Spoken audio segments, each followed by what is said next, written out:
Hello and welcome to another video from the fanpub.com. It's Al here. Just welcome in.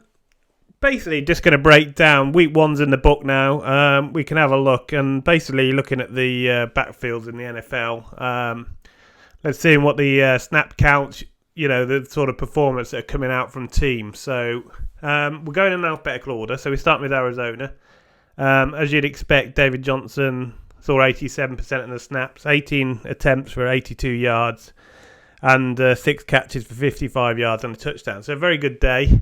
I think, when you were watching Arizona, Kyler started a bit slow. And then, as the game went on, he seemed to sort of really grow into the role and start to mature. He found Larry Fitz with a few big passes. But, what we thought really at the start of the season. David Johnson, 87% of the snaps, so nothing to really worry about if you're a David Johnson fan. So it's a good first week and you'd be happy with it. Moving on to Atlanta, that's a very different story. If you can see from everyone said Devonta Freeman, he's the main guy there. 8 attempts for 19 yards and 3 catches for 12 yards. A really poor week. Me and Sean sort of warned about this at their running game. It's only 1 week, but we did warn that the running game might not be very strong. And to see a 50% snap share with Ito Smith, you've got to be a bit worried. And Ito actually outplayed him as well, sort of 31 yards on 6 carries compared to 19 on 8. So maybe it's just, the week one's an outlier and Freeman will game the role. And, with home advantage, I think they're a lot better team at home, Atlanta, in the Dome. So maybe we'll see those numbers get better as we go on, but definitely a worrying start because from a guy coming off 2 years of sort of knee injuries, you wanted him to start well. They said he looked as good as he had for ages, but a pretty poor first week for Atlanta in general. Really, they tried to come back but didn't really manage it. So definitely Freeman would be. I'd be slightly worried if I owned him, but. You've got to give him more than 1 week, really. But it's certainly interesting to see how the snap count works out there. On to Baltimore. That's really. This is really interesting. The guy that got the most carries, and admittedly the game was sort of over, so they put in the sort of second stringers in the end. Even Lamar Jackson came out, didn't he? Mark Ingram, 14 carries, 107 yards and 2 touchdowns. You're very happy with that. So I wouldn't worry too much about the 32% snap. I just think it was just a game where it was over. And he's picked up a bit of a knock, so why worry about him? But it was quite an even sort of share. Gus Edwards had the most with 38, Ingram 32, and Justice Hill 30% of the snaps. So, even Justice Hill got 7 carries for 27. Gus Edwards, 17 carries for 56, which wasn't brilliant, but it's certainly interesting and one to watch that, where they split the backfield. I think that was just a weird game. The Dolphins were a horror show, weren't they? So we'll see how that one sort of pans out. And now Buffalo, obviously, if you've been watching the channel for long enough, you know that Devin Singletary is high on our list. Sean tipped him before the McCoy news broke. And even after the McCoy news broke, you saw some of these sort of analysts that paid a lot of money saying TJ Yeldon's the one to own. Frank Gore's the one to own. Devin Singletary still third on a depth chart. It sort of beggars belief, really. Obviously, he got a 70% snap share. And as I said on the video the other day, he actually turned that game, I think. He only had 4 rushes, I suppose, so... But he's clearly the better player. Gore was pedestrian, to say the least. 11 rushes for 20 yards. But Singletary, he actually got 5 catches for 28 as well. So, and 4 rushes for 70. He was just dynamic when he came in. TJ Yeldon was an afterthought. Patrick DeMarco's a fullback. And Frank Gore he does what Frank Gore does. Pretty good blocking and pretty pedestrian running. Okay, we'll move on to Carolina. And it's as everyone thought. McCaffrey, they said they're going to give a bit more of a break in games this year. 100% of the snaps, every single one in the game. 19 attempts, 128 yards, 2 touchdowns, and 10 receptions for 81. So over 209 yards for scrimmage and 2 touchdowns. Not bad, really, is it? So I'm sure all the McCaffrey owners are very happy. And, they play again tonight, so we'll see if McCaffrey gets any respite. But he's almost, because they were behind, he's too good to leave out, isn't he? So maybe if they get a bit of a lead tonight against Tampa, then, he will get a few snaps off, but we'll see. Right, Chicago. Now, this is an interesting one. Obviously, the snap counts were not what everyone was thinking they're going to be, but I think, the general consensus was Mike Davis was the best back, but he was only on the field for 56%. And that is a bit worrying. There's no getting away from it, but it is week 1. And it was a really tight game, and Chicago were horrible. Lots of penalties. So there are lots of penalties, and game script they were behind. So it wasn't really conducive to running the ball.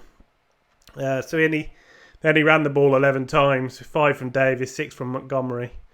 But they kept Mike Davis in for the passing downs as well. And he's very average, 6 catches for 17 yards. Montgomery had 1 for 27. So you can see the difference there, really. Cohen wasn't really there to run the balls. It shows didn't run the ball once, but he was lining up in the slot as we thought he would.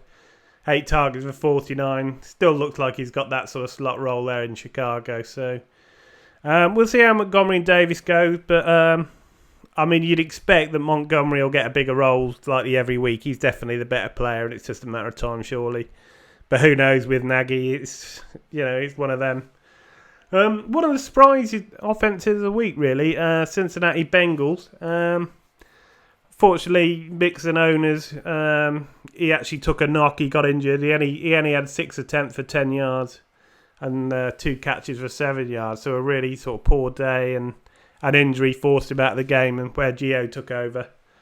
And, Gio, they had 100% of the snaps between them, and Pirine got on for 1 as well. 7 attempts for 21 yards. He's not really a runner between the tackles, Gio, but fairly good, receiving back, and he got 2 catches for 42, and that's where I think we know his main strength lies, really. So Mixon hoping to be back, but he's touch and go for this week, so we'll have to wait and see how that pans out. On to Cleveland. I think Hilliard had to leave the game, so Ernest Johnson got some snaps as well in the end. Nick Chubb, though, on for 17 attempts for 75 yards, considering they're behind a lot. That's not too bad, and 3 catches for 10, which isn't anything spectacular, but it is what it is, really. It was a pretty poor week for Baker and Beckham and the like, really. I think Hilliard's in the... is it concussion protocol? He's definitely got some sort of injury anyway, so Ernest Johnson would be the backup, at least for the forthcoming week or 2, I'd say. Okay, moving on to my team, Dallas. Zeke Kelly played 54% of the snaps, so, he didn't really have much, he didn't have any off-season training, did he? He spent it all in Mexico, just condition training, and that's not the same as being match fit, is it? So... but he put in a fairly solid shift, 13 attempts, 53 yards, a touchdown, 1 catch for 10 yards. Tony Pollard, he was sort of the pre-season hype machine. If Zeke had held out, then, 13 rushes for 24 yards. Not exactly impressive, but, it's week 1, so, in his first game in the NFL, and he was a bit of an afterthought after Zeke, really. But, we'll see if he improves over the coming months. I was sort of always had in my mind he was better pass catcher than he was a runner anyway, but you'd see him more on third down than first and second if you see what I mean. Okay, moving on to Denver. It was a pretty even timeshare, really. Even Devontae Booker got on for 2 snaps, didn't do anything, so we'll count him out. Royce Freeman, 47%, and Philip Lindsay, 53%. They had similar carries, 10 and 11 for 43 and 56. And but Lindsay had far more catches, so 4 for 23, where Freeman just had 1 for 5 yards. But fairly fairly even split, and they were behind a lot of the game. They were pretty poor, weren't they, against Oakland? So we'll see how that pans out. But I wouldn't be surprised if it was like 60-40 to Lindsay, to be honest, with more of the pass catching going to Lindsay, because that's he's a far better pass catcher than Freeman, I think. But Freeman's probably a stronger runner. Okay, moving on to Detroit. And I saw a lot of people sort of bemoaning Kerryon Johnson. He did get a lot of carries, actually. 16 carries for 49. Only on 57% of the snaps. And, it's disappointing, really. You wanted him to be the bell cow, but CJ Anderson always gets his role in offenses, apart from when he was with the Panthers. He's always sort of, he took work off Gurley last year, and he got on for 30%, and Kerryon Johnson just played over half, which is a bit disappointing, really. You'd want to see more, and only 2 catches for 13 as well. So, it was a high-scoring game, really. So, it's just that it was mainly done through the air. And Nick Borden actually got on for 25% of snaps as well. So, and J.D. McKissick actually came on and did a couple of catches as well. Good to see him for the first time in Detroit, after joining from Seattle. So, and now on to Green Bay, and I think Vitali's a fullback, so you don't need to worry about him. Jamal Williams 41% and Aaron Jones 59%, and it's the same old story. Another year, same old story. Week 1 at least. But if you look at the way the carries were split, 13 for Aaron Jones and only 5 for Jamal Williams. Jamal did get 2 catches for 15, but Aaron Jones had 1 catch and it was for no gain. So disappointing week, but it was against the Bears, and they were they were in front as well. So it's one of them. I mean, as a fantasy owner, I think apart from the people who own Jamal Williams, can't understand why Aaron Jones doesn't play more. But that was a problem last year, and it started the same. Let's hope it will change going forwards. Right, on to the Texans. The snap count was sort of 60-40. Duke Johnson slightly more than that, but Carlos Hyde actually had the more carries, and he actually averaged 8 yards a carry. Everyone says what a plodder he is, but he's probably a better runner between the tackles than Duke Johnson. People always make this mistake thinking Duke Johnson's going to be number 1, and he's a great player, but his strength lies in catching the ball, which he shows for four catches for 33 there. And he didn't do badly running the ball. He's not a bad runner he's not a bad runner between the tackles, but that's not primarily what he's done throughout his career. He's more of a pass catcher. He's got a lot of receiving yards. And Carlos Hyde can do a bit of both, so admittedly very averagely, but he did it pretty well on this occasion, and he showed a bit of life. Duke Johnson, like I say, he played more snaps, but I think that'll go probably 50-50 as Carlos Hyde spends more time with the team, especially if he keeps up that sort of yards per carry of 8.3. You can't argue with that. Indianapolis slightly surprised me. Marlon Mack and Hines sort of 75-25, let's call it, but to 76-27. But Marlon Mack, they run the ball a ton, the Colts, I suppose, with having Brissett there instead of Luck. I suppose they were running it really well, 174 yards and a touchdown. But they said they're going to get Mack more involved in the passing game, not one target. Tells you, I think, they just don't want to give their game plan away. He's never really been the best of that. Maybe it'll change going forwards, but Hines is always the pass catcher. He had a nominal amount of carries, but again, when you're talking about handcuffs and things for players, Hines isn't his handcuff. He's a change of pace, third down back. And that's sometimes, if you're new to fantasy, that's where you've got to understand. If Matt went down, they'd probably bring somebody else to run in between the tackles, because that Hines is small, although he can do it. He's not ideal man to do the running between the tackles. Great at catching the ball. On to Jacksonville. A bit of an underwhelming performance. I mean, Fournette got 86% of the work, 13 carries for 66 yards. I mean, it's not bad. It's about 5 yards a carry, isn't it? So, and 4 targets for 28. I mean, it's not too bad. it could have been better. Armstead came in and had 1 carry for 7 yards. I mean, it looks like Fournette's the main guy there. And it was a serviceable week, if not spectacular. On to Kansas City. Obviously, you can see there McCoy had 10 carries for 81 yards, but he only played 29% of the snaps. Now, that will probably increase, and you'll see it more 60-40 in Damian Williams' favour, I think, going forwards. And with 10 carries for 81 yards, you can't really argue, can you? Williams a better pass catcher probably, although Shady can do a bit of that. 6 catches for 39. Shady had 1 for 12, which is fairly good. But it's a high-powered offense. Williams' week was what did he get? 65 scrimmage yards and a touchdown. You'll take that most weeks, won't you? And 6 catches. So if you're playing PPR, that always helps. Darwin Thompson didn't really get on the field. 1 target for 3 yards, but maybe that'll increase as it goes on. But barring an injury, you wouldn't think it'd be too much, to be honest. The 2 experienced pros are probably well ahead of him at the moment, unfortunately. Because I think he's going to be an exciting player in the future, but we might have to wait a little while to see it.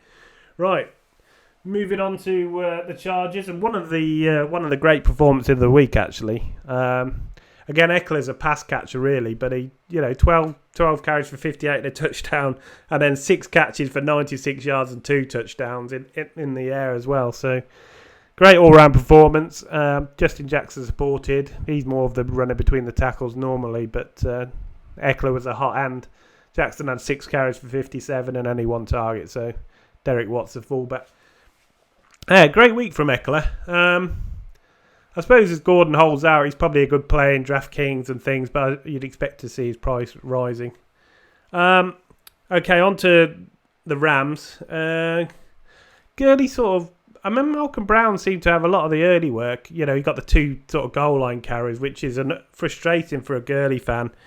We did warn that they're probably going to use Gurley less and they'll protect him because, his knee could flare up at any time. So, he's a top player and you want to keep your sort of top players healthy. 14 carries, 97 yards. Not a bad attempt, actually, but it was mainly at the end when he was playing against a tired defence. Malcolm Brown, 11 attempts for 53, and Darrell Henderson, unfortunately, was a bit of an afterthought, but that might change as the season goes on. We'll have to wait and see with that. If any Brown or Gurley get injured, obviously he'll have a bigger role, but and they both got injured last year, so we'll wait and see on that. But certainly interested. It's interesting to look at these snaps, how they play one, and then we'll look at it again on week 2 and see if we can see a pattern emerging, or if it's it's changed for week 2 going forward. Miami, I mean, oh dear, where do you start with Miami? I mean, that was one of the worst performances I've ever seen, to be honest. I'm sorry if you're a Dolphins fan. Not pretty to watch, but you're going to have some good picks next year. A nice early pick. A new probably shiny quarterback or top player of some sort. So, Kalen Ballage, 5 carries, -1 yard. Kenyon Drake, 4 carries for 12 yards. I mean, it's horrible, really. They sort of did a timeshare, didn't they, really, with a bit of Mark Walton involved to 80%. But Drake, I mean, you'd say it's probably Drake 60%, Ballage 40%, looking at that. But, yeah, whether that's worth anything or not, the way they're playing. They got New England this week. Good luck to them because they're going to need it. On to Minnesota. Now, Dalvin Cook did all the damage in this game, really. I think they only threw the ball 10 times, Minnesota. So, Dalvin Cook, we tipped at the start of the year. Let's hope he can stay healthy because this is how good he is. 120 scrimmage yards, 2 touchdowns. The game was over. They put Mattison in at the end for a bit of a go and Abdullah for a little bit, but they even then got 11 carries to see out of the game. Mattison showed glimpses, 9 carries for 49, not a bad first game, and a few token appearances for the fullback Ham and Boone, but they didn't really get involved at all. So, yeah, good for Dalvin Cook, definitely. So, he's someone we're a big fan of on this. Right, New England, okay. Now, this was a weird one, wasn't it? I mean, everybody had Sony Michel as the clear back. We said it's really hard to trust New England or second-guess New England. it's tough. James White still had his big role, 47% of snaps. Again, he's more of a pass catcher, really. 5 catches for 56, but he had 4 carries for 26 as well. So 82 yards overall, and pretty good, and 5 catches. Sony Michel, 15 attempts for 14 yards. I mean, it was poor, wasn't it? Poor start for the guy. I know he's had knee issues in the off season, but I mean, that's disappointing for us. Sony Michel owners, you got to be worried. They finished the game with Burkhead pretty much. And he did pretty well. 85 all-purpose yards. So, and even Brandon Bolden and the fullback Devlin got involved a bit, but not really very much. But I don't know what happened to Sony Michel. They sort of Bill Belichick pulled him after a poor night, and that's all you can say about it. And I wouldn't worry because Bill Belichick's got a different plan every week. So, good luck second guessing him. I'm certainly not going to try. On to the Saints. Kamara, Imperial as usual, 13 carries for 97 yards, 7 catches for 72 yards, 169 all-purpose scrimmage yards. Just amazing. Just what Kamara does, really. Zach Line, the fullback, got involved. Latavius Murray only got 6 carries, 27% of snaps. So I'd say that was a bit lower than Ingram used to get. But, that might grow as it goes on. But, Kamara's so good. And it was a close game, wasn't it? So I think if it wasn't a close game, Murray would have been used more. But he did do, show bits. He got 43 yards, 6 carries and a long touchdown, didn't he? So I don't know. He still managed to produce sort of fantasy-worthy numbers, especially in sort of standard and half-point PPR. And then on to the Giants. And now, don't know what's going on here. Barkley was woefully underused. I know he's on 80% of snaps, but 11 attempts for 120 yards and 4 catches for 19.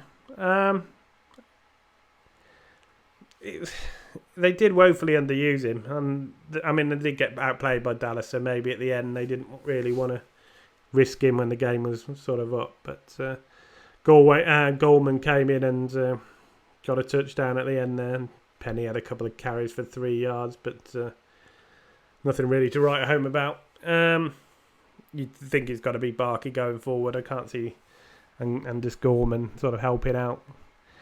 Right, New York Jets. Well, the news coming out of New York Jets is not good. Sam Darnold is probably going to miss 3 to 4 weeks perhaps with an illness. And Lev Bell, who had 100% of their snaps on Sunday. And he did pretty well. He had 92 all-purpose yards and a touchdown. Going for an MRI on his shoulder. So check that news. I think, especially in the deeper leagues, keep an eye out for Ty Montgomery if he's there, because he's definitely the number 2. Although he only had 2 carries for 4 yards. I think if he's there and you're really short of a running back, and go and grab him, because if the Bell injury news is bad, then you've got a running back at least for a few weeks and maybe longer. So depending on how it goes. Okay, on to Oakland. Got to hand it to Josh Jacobs. He had 74% of the snaps. They fed him the ball, 23 attempts for 85 yards, 2 touchdowns and 28 yards in the air as well. A dream fantasy debut, really. Whether he can keep that up or not is another story, but he certainly started well, and you can't deny him that. Richard and DeAndre Washington got involved a little bit, but nothing fantasy worthy at all, really, was it, between the two of them? Philadelphia. This is Philadelphia fast becoming the running back by committee that everyone hates. They all do a little bit, and everyone loses, really. Sproles was probably more. Sanders got the most snaps, and he had a big touchdown, unfortunately, that would have made it a good fantasy week for him. So he had 11 attempts for 25 yards. It was called on Arcega Whiteside holding. The league have looked at it and admitted it was an erroneous call and it shouldn't have been called. And Sanders would have had a big week and a big touchdown, and it would have made all difference to his owners. But unfortunately, that's the way it goes sometimes. Howard, six attempts for 44 yards, certainly didn't do anything wrong. Sproles was involved as well, and even a bit of Corey Clement. Sproles rolling back the clock with 9 attempts for 47 yards and 3 catches for 16. Yeah, it's just a bit annoying, really, isn't it? But that's just the way it is, and unfortunately. Pittsburgh, Connor. We did warn about Connor, though. To be fair to Pittsburgh, I mean, he was on for less than half the snaps, Connor, because they had to throw the ball. I mean, they were horrible against New England, to be honest, weren't they? They struggled. Both running backs. Samuels only played 33%. Didn't do a lot either. Connor had, 65 all-purpose yards, but it was a difficult game against New England. The scripts were against them, and expected different performance at home. They had to air the rock and go for it because they were so far behind against New England. So, okay, moving on to Seattle, as we sort of predicted, and Carson 77% of the carries, the snaps, and 26 for Penny. So there must have been a couple when they were on together. Penny 3 yards a carry, 6 for 18. Again, he looks the afterthought, really. Carson, although solid if not spectacular, 15 for 46, but touchdown and 35 yards in the air. So 81 overall and 2 touchdowns. So it's a 20-point week, and you'll take that every day of the week, won't you, in fantasy? And that's not including like PPR. Okay, San Francisco. Well, this was a bit of a mess. Coleman sadly got injured. 6 attempts for 23 yards and 2 targets for 33 yards. He's going to miss time now with an ankle injury, which makes likely Breeder and Mostert the two that form the backfield. Breeder again left the game. I think he needed an intravenous drip. It always seems to happen with him. I'm not sure what was going on there. 15 attempts for 37, not great, but they'll have better days, I think. Raheem Mostert did all right when he came on, 9 attempts for 40 yards and a catch for a yard, but I think them two will be the backfield going forward, and I think better days probably ahead for both of those. Tampa Bay, looking at, when Rojo, there's 3 backs and Rojo looks the best, you're in trouble. To be fair, he had 93 yards, all-purpose yards, 75 rushing, and he looked the better back, to be honest, than Peyton Barber, who ran for 33 yards and 8 carries. But look at the snaps. Ogunbowale, he actually was on for 39% because they were always behind and they're in passing mode, and he's the best pass catcher. He was on the field more than the other two. Then Peyton Barber, then Ronald Jones. So I don't like the backfield anyway, but a 3-way split in a bad backfield, it's not for me really. But if you're desperate, then take a shot on one of them, I guess. But not for me. Tennessee. It was a good day for Henry, really. But he only played 59% of snaps, which is a good return then on what he actually did. So 84 yards and a touchdown on the ground, and 75. He took one pass from Mariota, 75 yards to the house. So I'm not sure how repeatable that is, but 159 yards, 2 touchdowns. Good start for Derrick Henry. Dion Lewis did very little on 43% of snaps. 3 rushes for 7 yards and 3 catches for 6 yards. So maybe we're going to get a lot more of Derrick Henry going forward. Right, on to Washington. And as we said in one of our videos, it was likely that Peterson wasn't going to suit up. Well, he will be this week because Darius Geis injured his other knee this time. He's going to miss time out indefinitely. He had a surgery today, so sad news for him. But they said he wasn't himself. 10 yards for 18. 10 rushes for 18 yards. Pretty poor, really. And 3 receptions for 20 yards. Chris Thompson. Again, you've got to understand with Chris Thompson, he's a pass-catching back. Hence, he's only 3 carries for 10 yards, even when Geis was gone. But 7 catches for 68. That's what he's good at. Peterson will run between the tackles. You'd expect it to be them two. Unless they pick somebody else. He was going to be them too, I imagine. And there you go. So what do you think? Do any of these players worry you? Let us know your thoughts down in the comments. Does he timeshare? in Chicago worry you? In Green Bay? I mean, Tampa Bay worries me, full stop, but it'll be interesting to see how things progress. Like I say, let us know your thoughts. If you've enjoyed the sort of breakdown of the backfields, if you've, learned something or it's helped out, or you just, confirmed what you're thinking, then leave the video a like. If you're new to the channel, please subscribe, and we'll see you next time. Thanks very much for watching.